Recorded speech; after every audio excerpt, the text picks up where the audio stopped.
Oke, baik. Selamat malam. Apakah sudah hadir semua?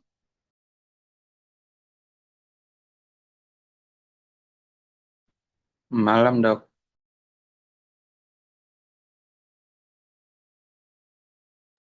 Bisa kita mulai untuk kuliah malam hari ini? Nggih, bisa dok.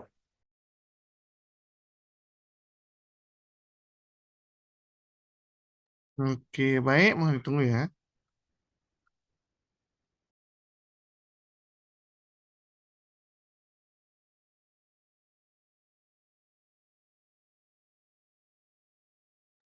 Sebentar. Untuk topik saya apa ya di silabus ya?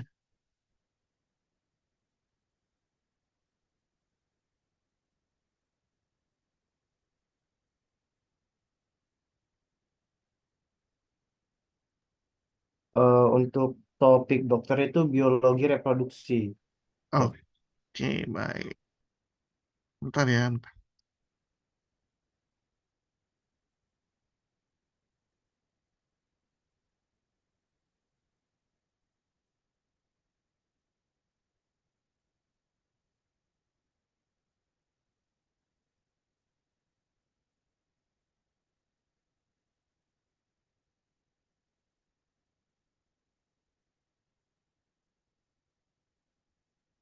Oke, apakah sudah terlihat untuk PowerPoint-nya?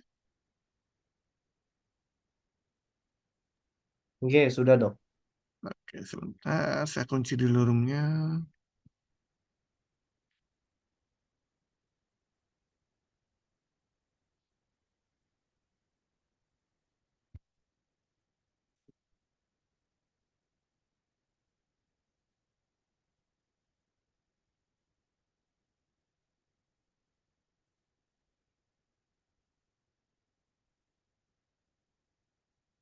Oke, baik. Selamat malam sekali lagi. Jadi, untuk topik kita malam hari ini, biologi reproduksi pada Anjing Ketamani. Nah, topik yang saya bawakan eh, mengenai aspek reproduksinya. Oke, jadi kita mulai. Jadi selamat malam. Terima kasih sudah hadir untuk kuliah kita pada malam hari ini. Jadi saya langsung saja. Nanti kalau ada pertanyaan kalian bisa tulis di kolom chat atau raise hand. Nanti bisa sambil jalan kita diskusinya. Oke, baik kita mulai. Jadi yang pertama. Jadi malam hari ini kita akan mempelajari yang pertama tentu anatomi fisiologi reproduksi pada anjing ketamani. Kemudian siklus estrus pada anjing ini tepatnya ya, karena untuk anjing ketamani dia sama untuk siklus estrusnya. Kemudian inseminasi buatan pada anjing. Oke, yang pertama untuk anatomi reproduksi kita mulai dari anatomi dulu. Jadi tentu kalian sudah pelajari ya di semester 1 dan 2. Jadi bagaimana sih anatomi reproduksi pada anjing? Nah, pada anjing tentu dimulai dari testis, kemudian vas deferens, masuk ke prostat, baru ke uretra yang dikeluarkan melalui penis. Jadi untuk saluran genitalianya. Oke, ini sedikit mereview saja. Kemudian pada anjing betina dimulai dari ovarium, kemudian ada oviduct atau tuba fallopian, baru uterusnya, ada cornua, ada bifurcatiu, kemudian ada body uterinya, baru cervix dan vagina. Jadi ini anatominya.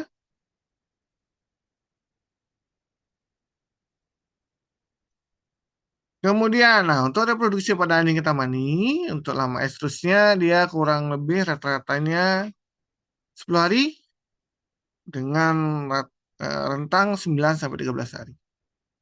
Kemudian untuk pubertas atau dewasa kelamin dengan rentang 5 sampai 12 bulan, tapi rata-ratanya untuk yang jantan 9 bulan.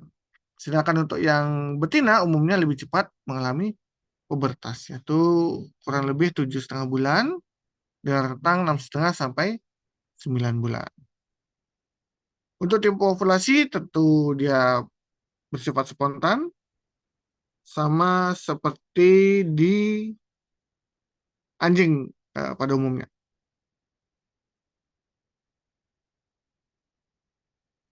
Kemudian untuk periode kebuntingan, rata-ratanya 63 hari dengan rentang 60 sampai 65.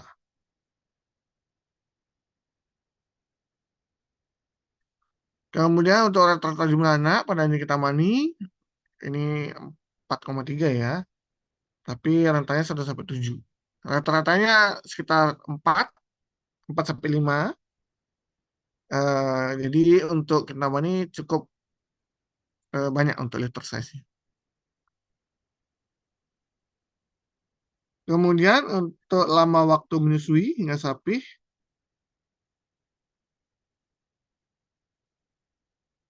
kurang lebih 7 sampai 8 minggu.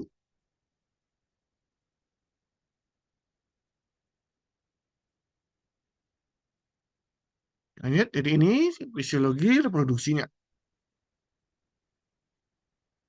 Nah, kemudian kalau berbicara dengan reproduksi, tentu kita akan berbicara mengenai siklus estrus pada betina. Jadi ini mirip seperti anjing pada umumnya, yang betina pada umumnya.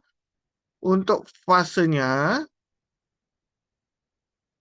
itu dimulai dari proestrus, kemudian estrus, kemudian diestrus, kemudian ada anestrus. Dimulai dari proestrus, durasinya itu rentangnya 9 sampai 13 hari, tapi rata-ratanya 10 hari. Ditandai dengan tanda klinis vulva membesar disertai leleran darah. Anjing tampak gelisah serta dia tidak mau didekati oleh pejantan. Nah, ini biasanya breeder-breeder atau pemilik anjing mengenal dengan nama uh, mens. Jadi biasanya nyebut, oh anjing ini sudah mens atau sudah loop. Jadi keluarnya leleran darah di masuk proestrus. Ini belum mau betinanya dikawini.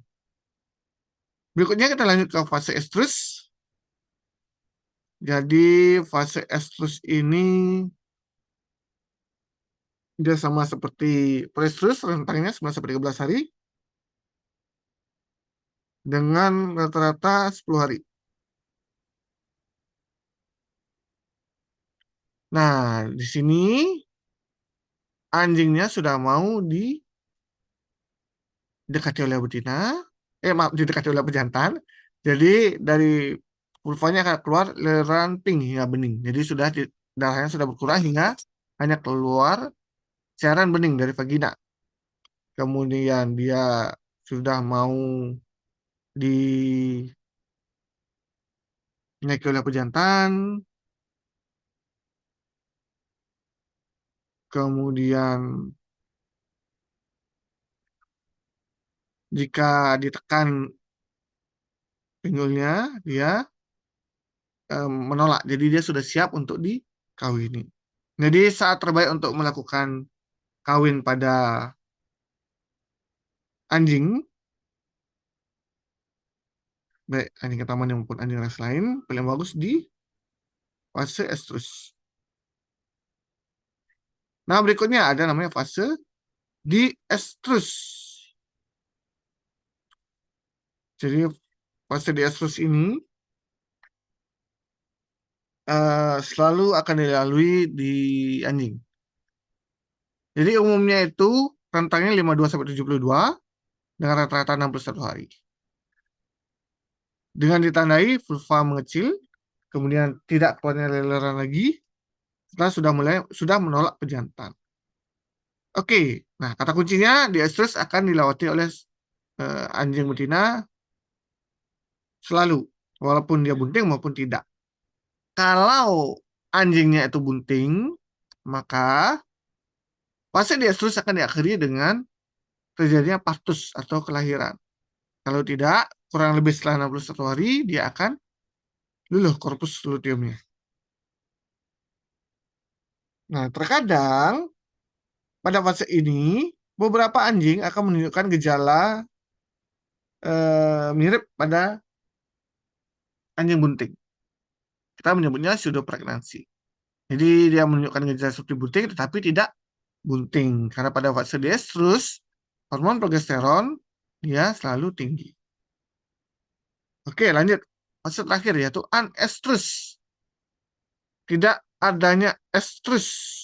Nah, di sini jadi setelah 3 fase tadi ini kurang lebih di atas 4 bulan, jadi 100 hari lebih. Umumnya ditandai dengan tidak adanya aktivitas ovarium. Tidak adanya leleran dan bengkak dari vulva dan lain sebagainya.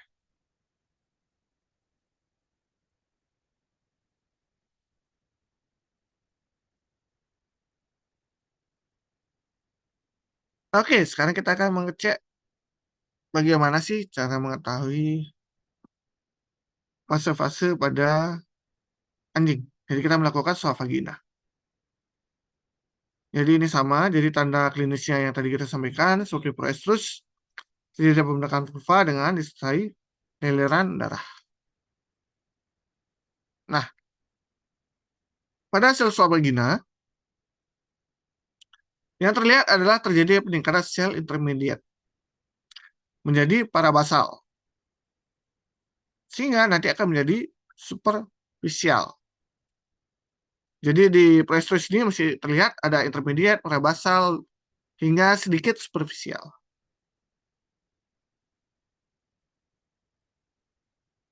Kemudian berikutnya fase estrus. Jadi tanda klinisnya sudah tadi, kronis cairan, kemudian vulva membengkak, dan lain sebagainya. Pada swab vagina paling banyak ditemukan sel superficial. Jadi itu kata kuncinya, lebih banyak sel superficial. Sedangkan di estrus, dia sudah mulai tidak ditemukan sel superficial. Kuncinya ini sel superficial. Kalau di anestrus sama, tidak ada superficial dan paling banyak dia parabasalnya. Nah, ini contohnya. Jadi sebentar. Oke. Jadi ini intermediate. Jadi ini parabasal. Parabasal itu intinya bulat, kemudian selnya berbentuk bulat. Kemudian intermediate sudah mulai berubah bentuknya menjadi gepeng, intinya mulai mengecil. Kemudian nanti pada estrus akan menjadi superficial seperti ini. Bentuknya tidak beraturan, intinya sudah menghilang. Kalau kalian sudah ketemu sel ini, berarti dia sudah masuk ke fase estrus. Jadi ini parabasal, intermediate yang sudah mulai berubah, kemudian superficial yang hilang seluruhnya intinya. Dan bentuk dindingnya sudah, dan bentuknya sudah tidak simetris. Ini sama, jadi ini sudah mulai menjadi superficial, kemudian ada di intermediate, baru dia parabasal. Anestrus sebagian besar menjadi yang ada itu parabasal dan beberapa neutrofil. Neutrofil itu. Jadi untuk tahu dia masuk fase estrus, kalian cari sel superficial yang ini, yang nggak ada intinya, kemudian bentuknya sudah tidak beraturan. Itu. Oke, oke sebelum lanjut, kita lanjut ke fungsi hormon dari siklus estrus. Jadi dalam siklus estrus itu terdapat hormon-hormon yang bekerja sehingga muncul estrus itu. Bagaimana sih hormon-hormon itu mempengaruhi fase estrus di hewan, khususnya di anjing betina ini? Oke, kita mulai dengan fasenya dulu. Jadi udah 4 ya, anestrus, proestrus, estrus, dan diestrus. Ini dari Johnson.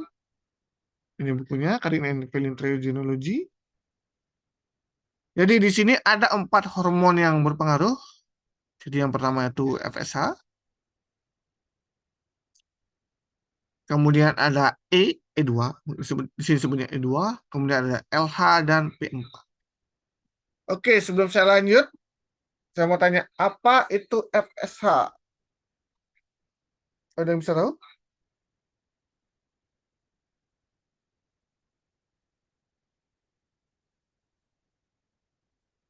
Apa tuh kira-kira FSH? Stimulating hormon, Kak. Oke, tepat sekali ya, follicle stimulating hormone. Kemudian kalau LH, Luteinizing hormone, dok. E, E2,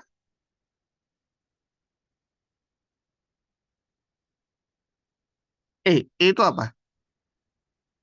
Berpengaruh pada fase estrus, apa itu?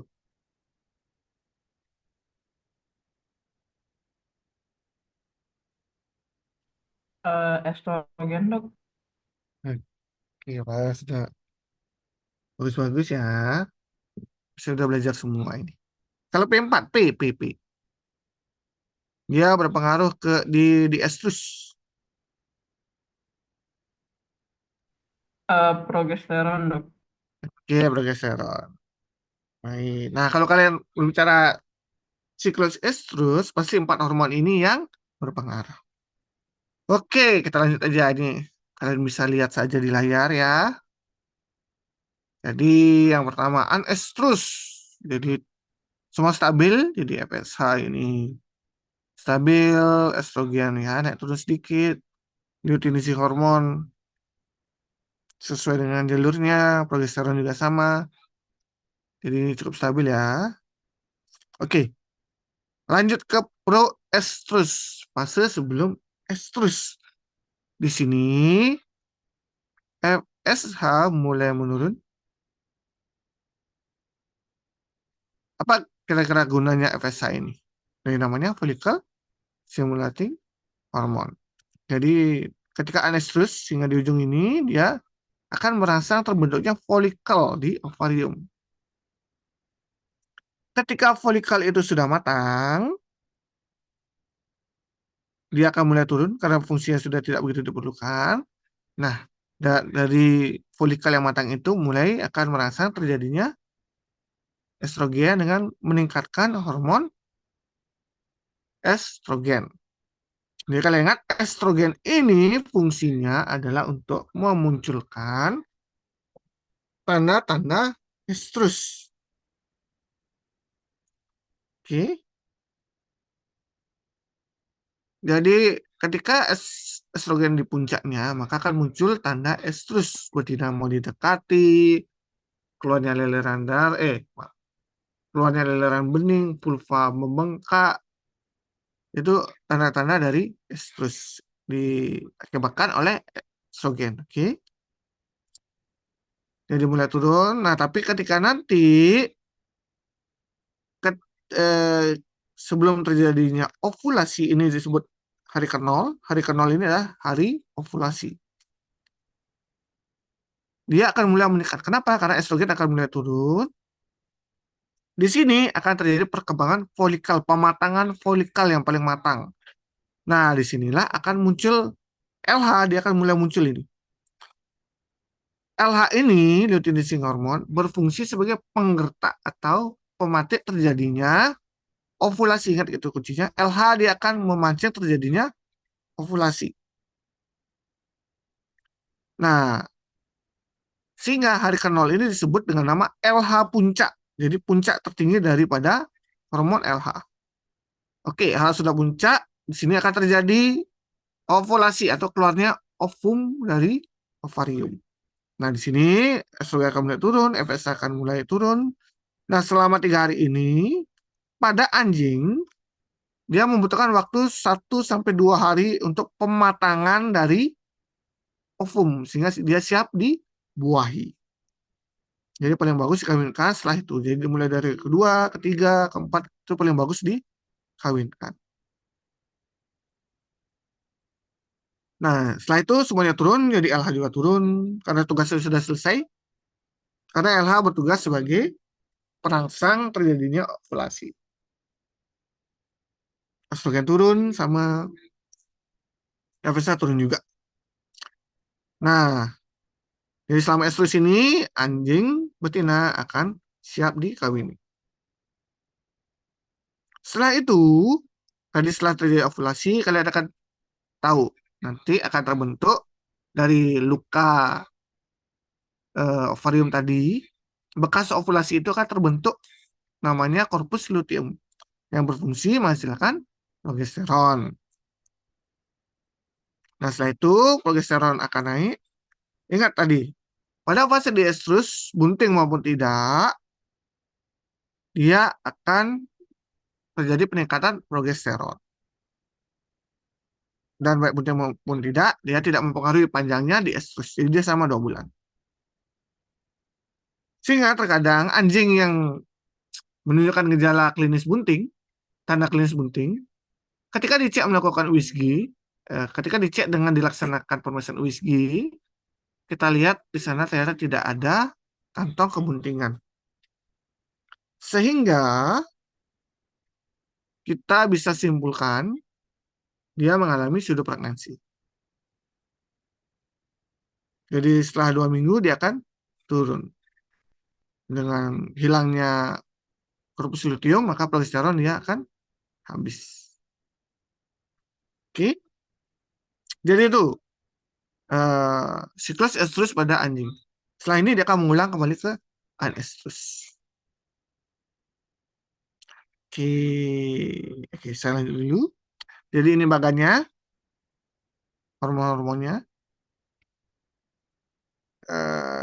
Sampai sini ada pertanyaan belum sebelum saya lanjut? Ada yang ingin ditanyakan?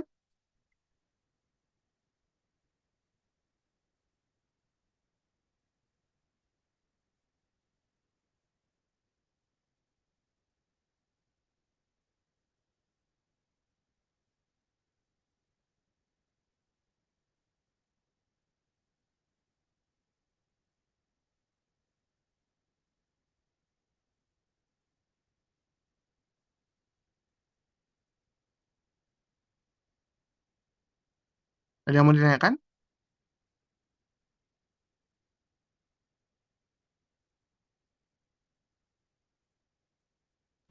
Sejauh ini mungkin belum ada, Dok.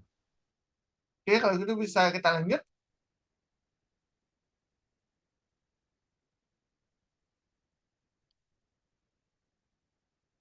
Bisa dilanjut? Nggih, bisa, Dok. Oke, saya lanjut dulu. Jadi ini sama seperti tadi. Jadi fase proestrus dan estrus. Estrus dimulai pada tanggal puncak, sehingga disebut hari 0 estrus. Jadi selama fase 2 fase ini vulva akan membuka. Aliran darah hanya keluar ketika fase proestrus.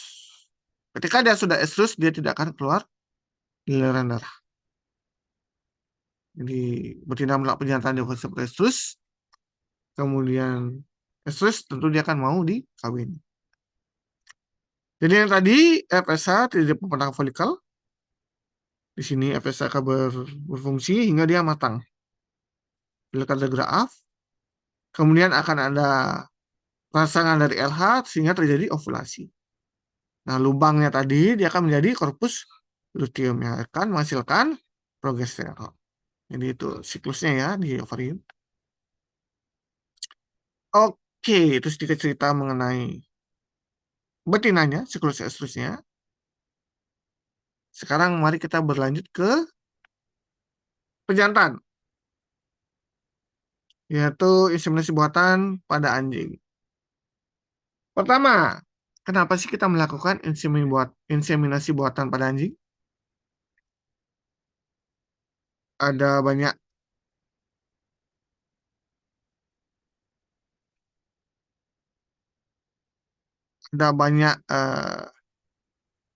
pertimbangannya ya. Jadi yang pertama itu bisa terjadi kelainan dari betinanya, jadi deformasi dari betinanya, jadi vaginanya dia kurang bagus sehingga tidak bisa terjadi kopulasi. Kemudian ada kelemahan kaki belakang sehingga betina tidak bisa menyangga pejantannya. Oke. Kemudian masalah psikologis. Mungkin kalau kalian pernah melihara anjing, sudah dijodohin nih. Ini penjodohan ya. Ini ditolak oleh betinanya. Jadi betina hewan pun dia memilih-milih pasangannya. Jadi malah yang kita carikan pejantannya malah ditolak, malah anjing liar dia mau dikawin. Itu ada juga. Oke, itu faktor betina. Kemudian kita lanjut ke faktor pejantan. Di sini kelemahan ini yang dimaksud ini kelemahan kaki juga, ya, sehingga tidak bisa menaiki betinanya. Umumnya disebabkan oleh artritis. Kemudian terjadi ejakulasi dini, tentu akan susah terjadi perjalanan sperma yang bagus kalau terjadi ejakulasi dini. Kemudian perbedaan ukuran pejantan dengan betina, mungkin pejantannya terlalu besar, betinanya terlalu kecil. Kemudian betinanya terlalu besar, pejantannya nggak nyampe kakinya, nggak bisa naik dia, seperti itu.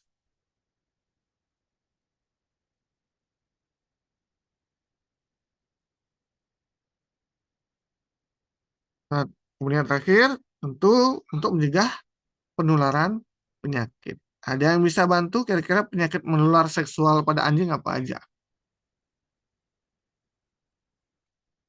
Ayo, ada yang bisa kasih contoh nggak? Izin dok, CTVT dok. Apa itu DPD? Canine Transmissible Vulnerable Tumor dok. Oke, nama yang umum dikenal di masyarakat apa?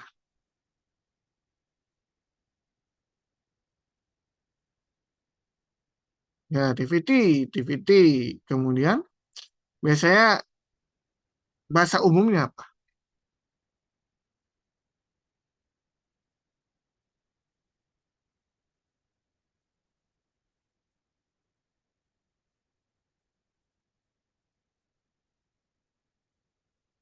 Pernah dengar?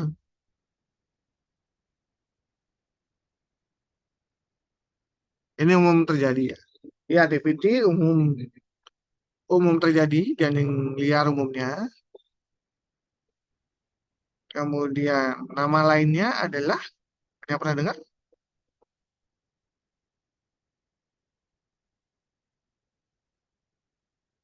Belum. Jadi nanti mungkin di koas kalian lebih sering dengar ya. Jadi TVT biasanya kita sebutnya venereal sarcoma. Jadi itu umum terjadi di anjing liar.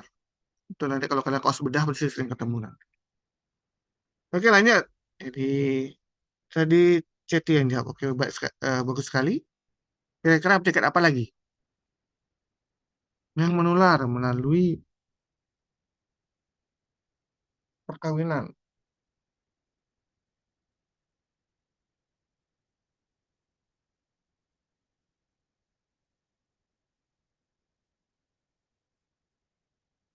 Ayo, apa lagi?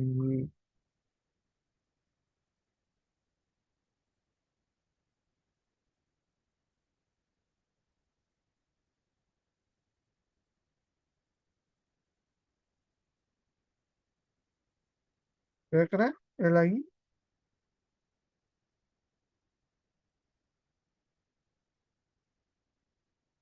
Kenapa sih kita mencegah perkawinan alami? Karena takut terkena penyakit. Selain DVD apa lagi?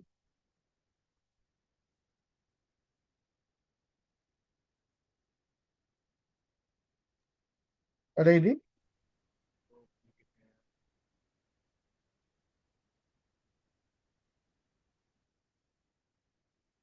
Belum. Oke. Jadi salah satu Herpes contohnya. virus canin, dok. Ya? Herpes virus canin. Herpes boleh. Jadi ya nanti bisa virus, bisa bakteri. Terima kasih, Ovel ya. Baik, terima kasih. Jadi salah satunya itu bisa brucellosis. Kemudian ya brucellosis jadi beberapa penyakit menular melalui perkawinan. Itu umumnya menyebabkan keguguran. Oke, jadi nanti kita pelajari beberapa nama-nama penyakit ya. Sebagai persiapan nanti juga kalian sebagai dokter hewan.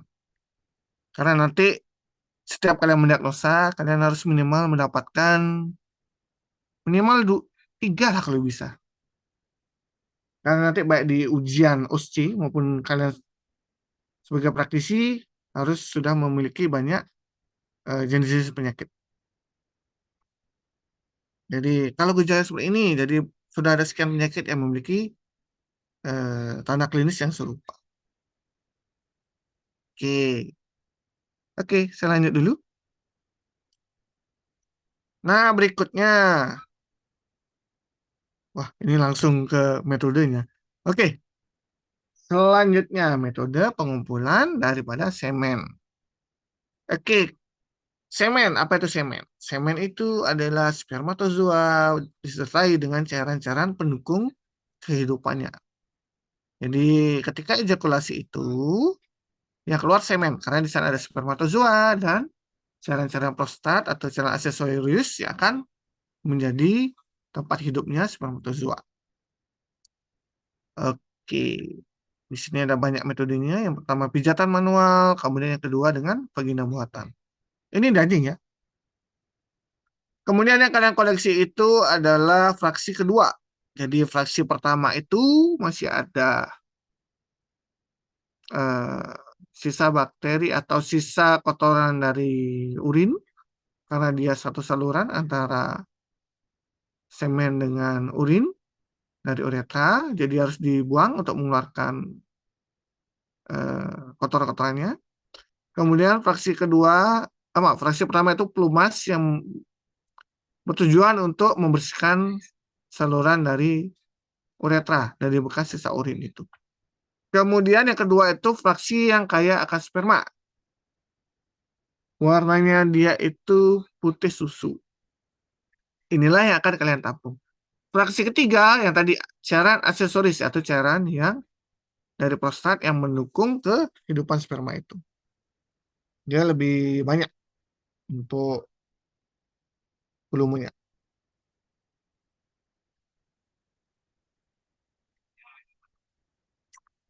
Pada anjing ketamani, dia umumnya volumenya 1-3 mili. Oke. Oke, kita mulai. Untuk pijatan manual, kalian boleh menggunakan glove atau tidak sama sekali. Kata kuncinya, jangan gunakan glove latex. Kalau dia latex, dia bersifat spermicidal. Jadi dia membunuh sperma. Oke. Jadi kalau kalian mau menggunakan glove, gunakan yang non-latex. Berikutnya, di sini kalian pijat lembut penisnya. Jadi, kalian tentu sudah tahu ya anatomi penis. Dari bagian preputium hingga ke belakang. Dari preputium, dari bagian depan penisnya hingga ke belakang. Hingga bagian bulbus glandisnya. Jadi kalian pijat konstan dari kaudal preputium hingga bulbus dengan jari membentuk cincin. Yang harus kalian perhatikan, ketika akan ejakulasi, umumnya anjing, terutama anjing ketamani, dia akan status siaga waspada. Sehingga kalian bisa lakukan dengan menenangkannya dengan menggaruk bagian dada anjing, kemudian jangan terlalu keras ketika memijat bagian gland penis. Jadi kalian harus yakin karena ketika akan ejakulasi anjing ketamani akan sangat waspada. Dan anjing ketamani tidak suka keramaian. Jadi jangan terlalu ramai ketika kalian melakukan koleksi seks. Nah setelah kalian ejakulasi, kalian lihat fraksi pertama dia bening.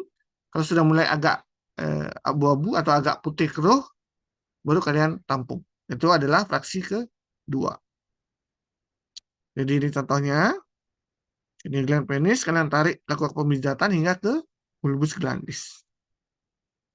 Setelah ejakulasi, kalian tampung, kurang lebih kalian dapat 1-3 ml untuk semen yang kaya akan sperma.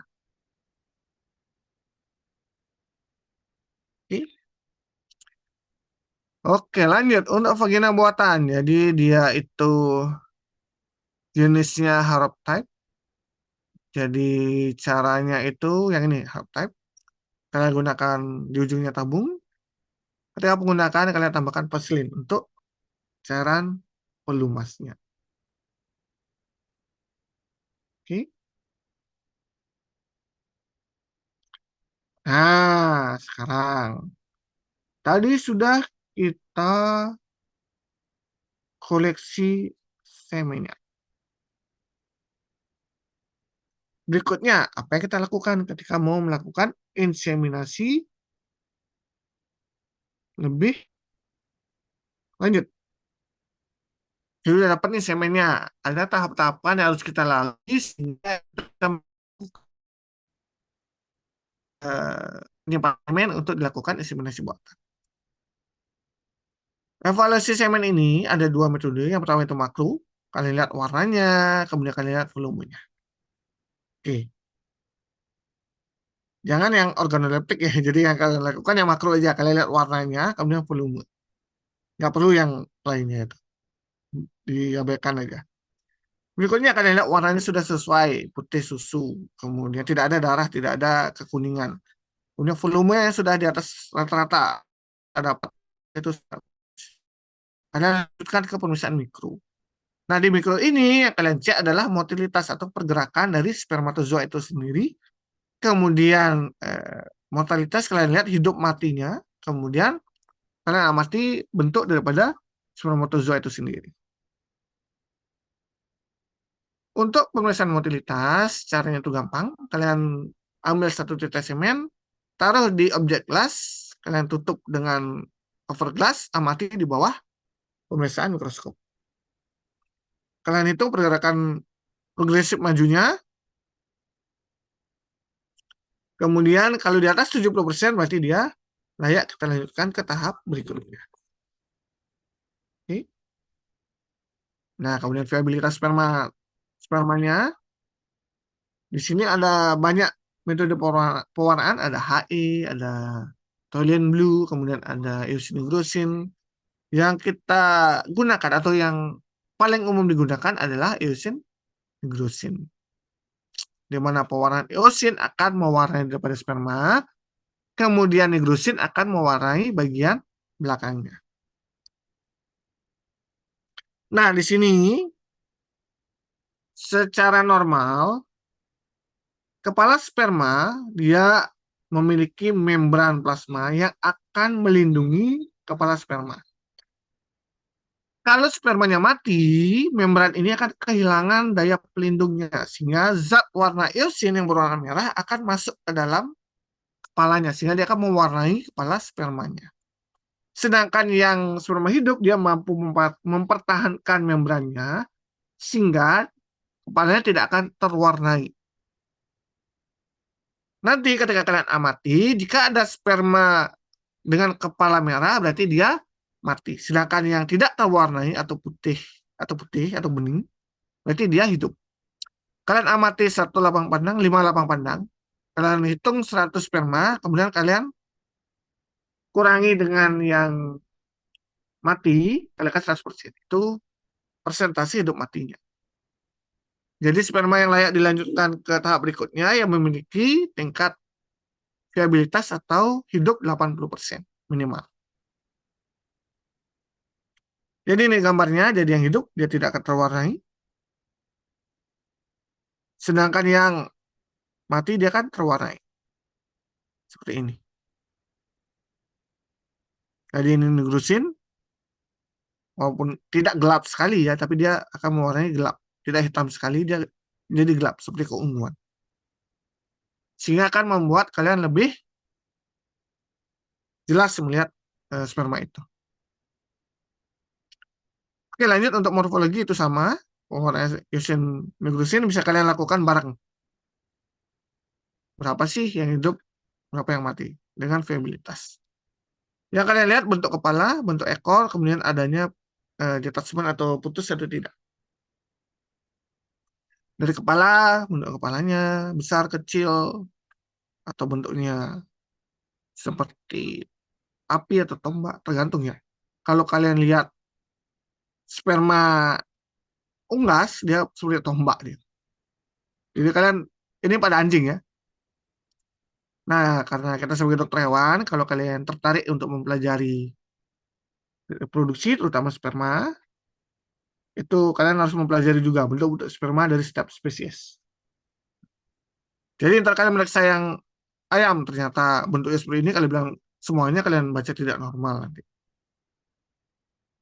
Jadi untuk di anjing ini bentuk yang tidak normal. Oke. Kemudian ada bentuk double, jadi kepalanya lebih dari satu. Kemudian ini yang ekor. Kemudian ada droplet, jadi ada kayak benjolan bisa di leher, bisa di ekor. Jadi kalian pelajari lagi. Jadi ini contoh-contoh gambar yang abnormal yang bisa kalian amati. Ini contohnya, kalian bisa baca ini ekornya tertekuk, ini kepalanya saja. Ini rata-rata ini mati dia, ini rata-rata hidup. Cuma dia tentu tidak fungsional karena terdapat kelainan. Ini kelainan droplet di bagian leher, ini di ekor. Ya, ini yang di tengahnya terjadi lengkungan dan lain sebagainya. Oke, tadi kita sudah dapat ini. Sperma sudah dicek makro, mikro, motilitas, viabilitas, morfologi, kayak semua. Oke, kita lanjut. Lanjut dengan penyimpanan semen. Nah, keuntungan dari inseminasi buatan ini, dari satu koleksi semen, dia bisa kita lakukan perbanyak. Sehingga bisa mengawini atau membuahi beberapa betina. Dibandingkan dengan perkawinan normal. Untuk penyimpanannya ada yang fresh, cool atau chill, kemudian ada frozen.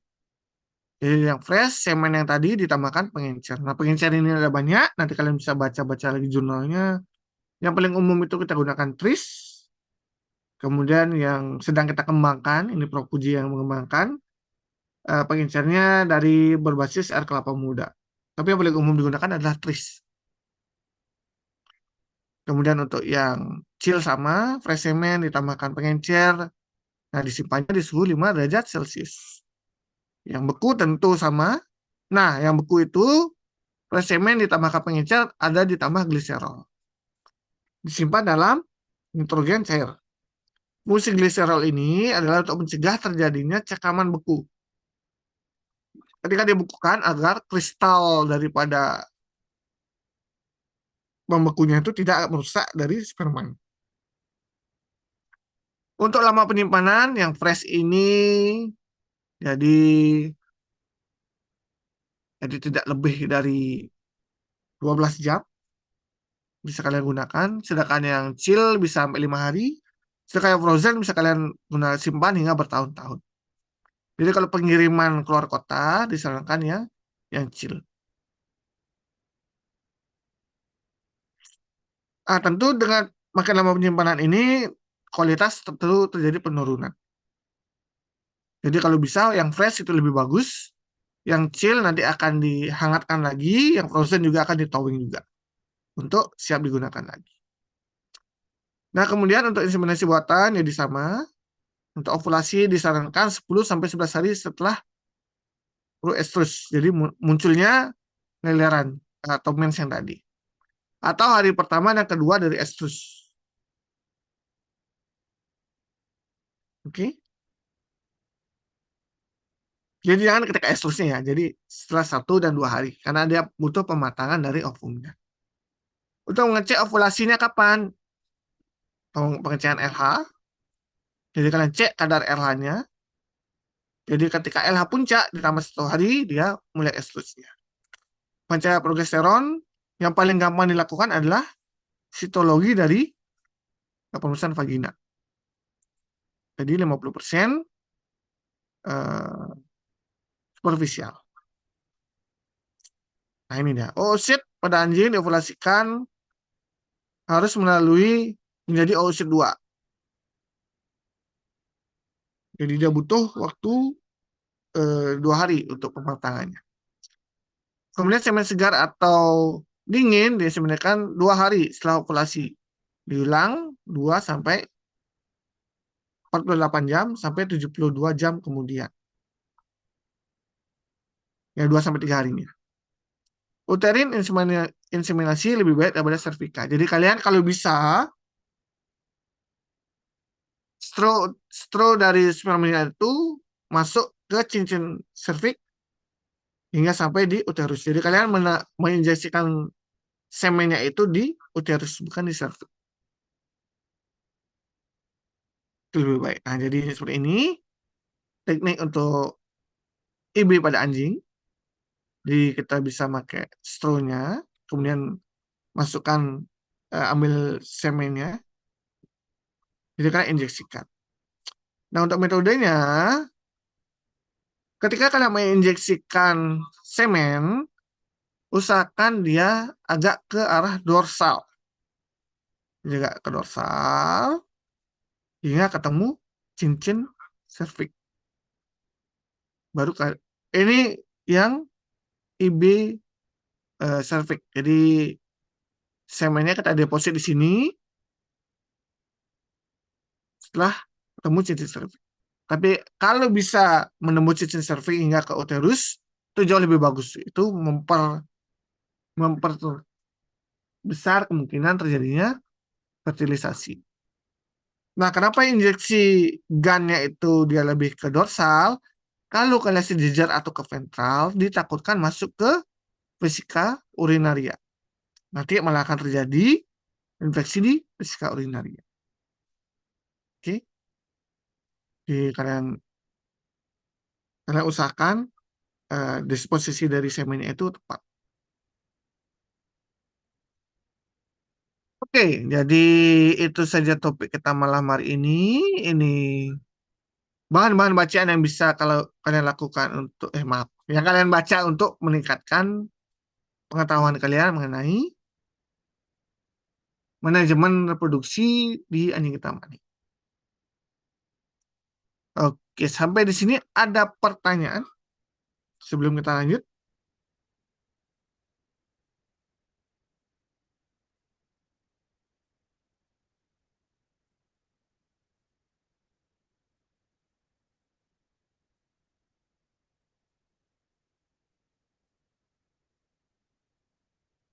Ada yang mau ditanyakan dulu? Tidak ada. Bagaimana?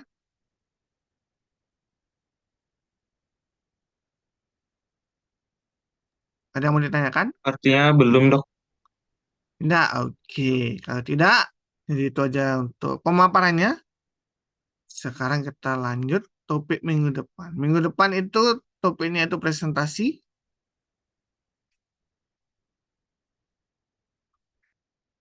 Untuk presentasinya, kalian sudah ada berapa grup?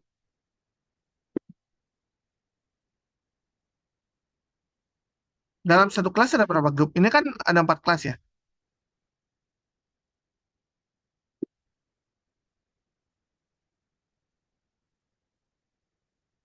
Dalam satu kelas ada berapa grup? Coba kortinya. Izin dok, per kelasnya itu beda-beda dok jumlahnya. Untuk kelas B sendiri 45 orang dok. Oh, nggak, saya nanya grupnya untuk grup presentasi.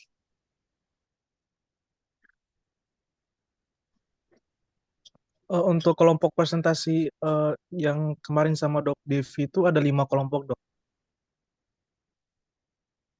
Untuk kelas lain sama, ada 5 kelompok. Ya, Untuk semua kelas kelas C, sama. kelas 5 kelompok, dok. Oke, ya udah kalian 5 ya, banyak ya. Bentar, saya bagi topiknya dulu.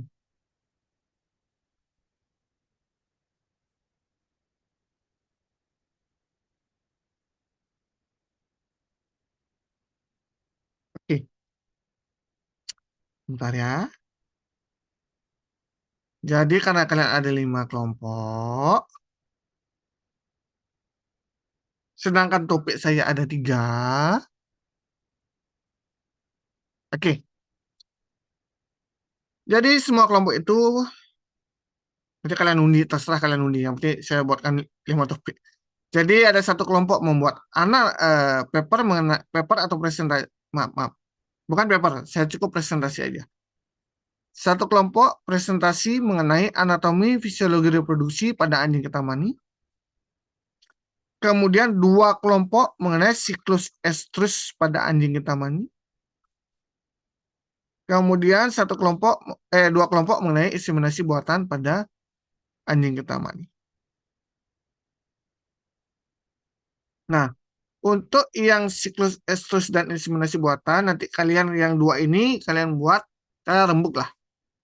Mau bagian yang apa. Jadi jangan sama ya materinya. Kan di siklus estrus itu ada beberapa bagian itu. Kalian mau hormonalnya atau mau pemeriksaan sitologinya. Lebih detail kalian bagi dua. Inseminasi buatan juga ada beberapa topik dari pemilihan dari metode pengumpulan semen hingga ke teknik inseminasi buatan. Nanti kalian bagi. Yang pasti saya dapat 5 PPT dengan materi yang berbeda. Dimengerti?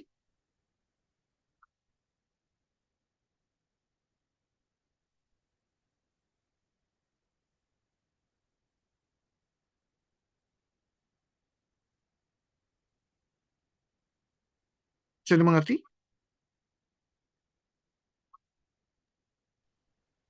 Izin mohon maaf dok, bisa diulangi lagi gitu. Nah, kalian ini satu kelas itu 5 grup. Topik saya kan 3 itu. Jadi saya ingin satu kelompok, terserah kalian bagi. Saya nggak mau kelompok 1 dapat ini, kelompok 2 dapat ini, kelompok 3 dapat ini. Kalian yang menentukan. Atau Korti yang menunjuk kelompok 1 dapat topik apa. Yang pertama, anatomi dan fisiologi anjing ketamani. 2 kelompok mengenai siklus estrus. Nanti kalian bagi tuh 2 kelompok itu. Mau yang satunya teknik pemeriksaan sitologi, teknik pemeriksaan dalam mengetahui siklus estrus. Atau yang satunya lagi, misalnya fisiologi reproduksi hormon ketika estrus pada anjing ketamani, terserah kalian. Yang penting ada 2 kelompok yang membahas itu. Kemudian ada 2 kelompok lagi yang membahas inseminasi buatan. Kan banyak tuh subtopiknya, itu terserah kalian membagi. Boleh dia dari pengumpulan hingga pemrosesan atau dari pengambilan semen hingga dari pengambilan straw. Kan tadi dari semen dikumpulkan hingga disimpan. Nah, sekarang ngambil yang disimpan itu hingga di IB bagaimana prosesnya, kan ada 2 topik itu. Itu contohnya. Kalian kalau mau bagi sendiri boleh. Yang penting dia materinya beda, judulnya dia beda nanti. Topiknya inseminasi buatan, tapi judul materinya dia berbeda nanti. Bisa ditangkap nggak? Jadi ada 5 topik dia nanti. Bisa dok, terima kasih dok. Nah, kemudian nanti yang presentasi 1 aja. 1 atau 2 ya, tergantung waktunya nanti. Kan ada 4 grup ya, berarti ya bisa 8 atau 4. Nanti set-set minggu depan.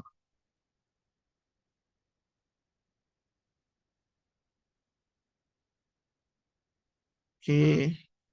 Banyak ya?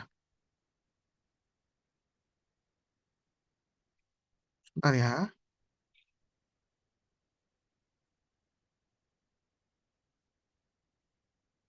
Ada yang mau ditanyakan dulu nggak lagi?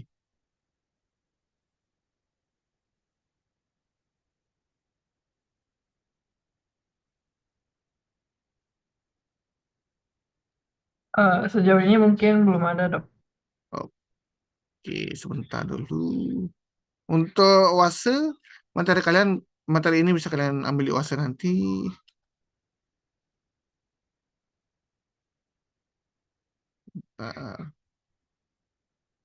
Saya pastikan dulu untuk kemungkinan grupnya kalian.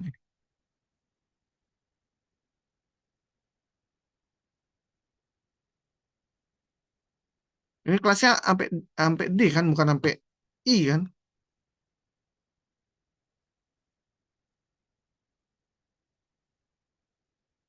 Cuman sampai kelas D yang gitu, Dokter. Bentar. Di 1. Oke. Baik, kalau tidak ada pertanyaan lagi, saya siapkan dulu untuk presensi kalian. Oke.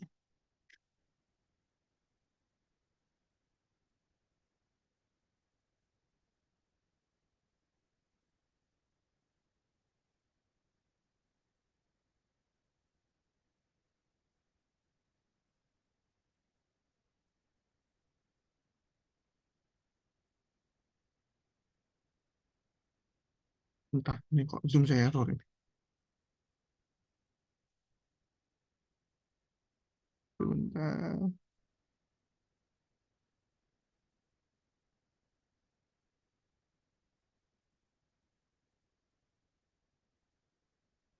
Oke. Baik, sebelum kita akhiri kuliah pada malam hari ini, jadi silakan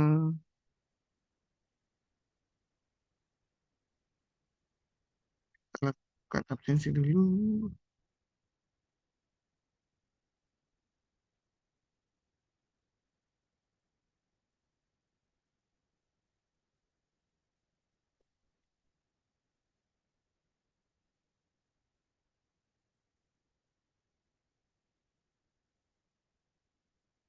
Oke, udah muncul absensi kalian?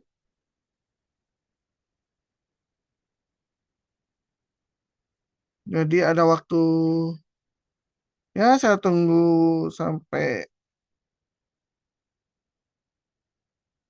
3 menit lagi. Silakan dilakukan absensinya. Ingat-ingat kalian grupnya berapa itu.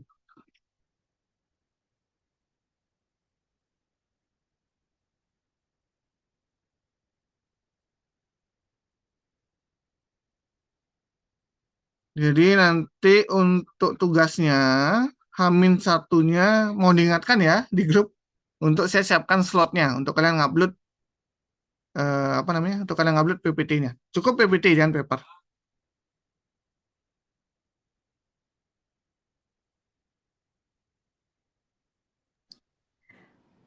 Izin dok, Hmm? untuk pilihannya C4 tidak ada dok. Jadi C1, C2, C3 langsung C5. Ah, Oke, untuk yang itu bisa C4-nya nanti masuk ke C5 aja.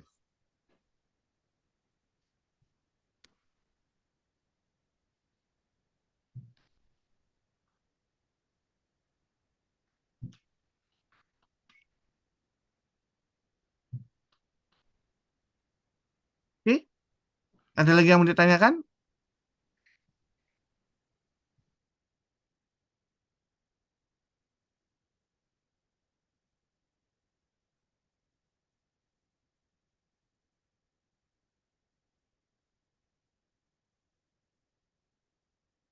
Oke, minta tolong ya sekali lagi itu nanti Hamin Hamin 2 hari lah. Ingatkan saya untuk membuat slot untuk upload PPT kalian per grup supaya bisa untuk penilaian nanti. Oke.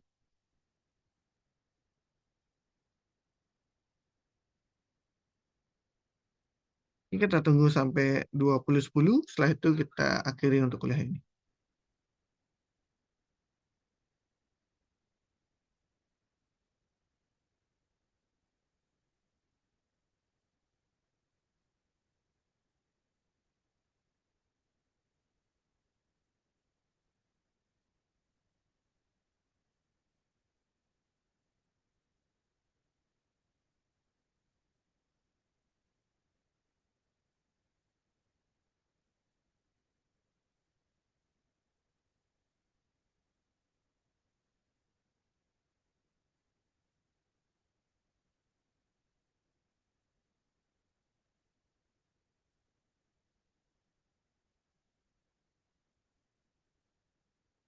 Oke, ini karena waktu sudah menunjukkan pukul 20.10, jadi ucapkan terima kasih untuk partisipasinya. Jadi dengan ini berakhir pula untuk kuliah kita pada malam hari ini. Sampai ketemu lagi minggu depan. Terima kasih dan saya persilakan kalian untuk leave room ini. Selamat malam. Selamat Selamat malam. malam, Dok. Terima Terima kasih. kasih, Selamat Dok. malam dokter.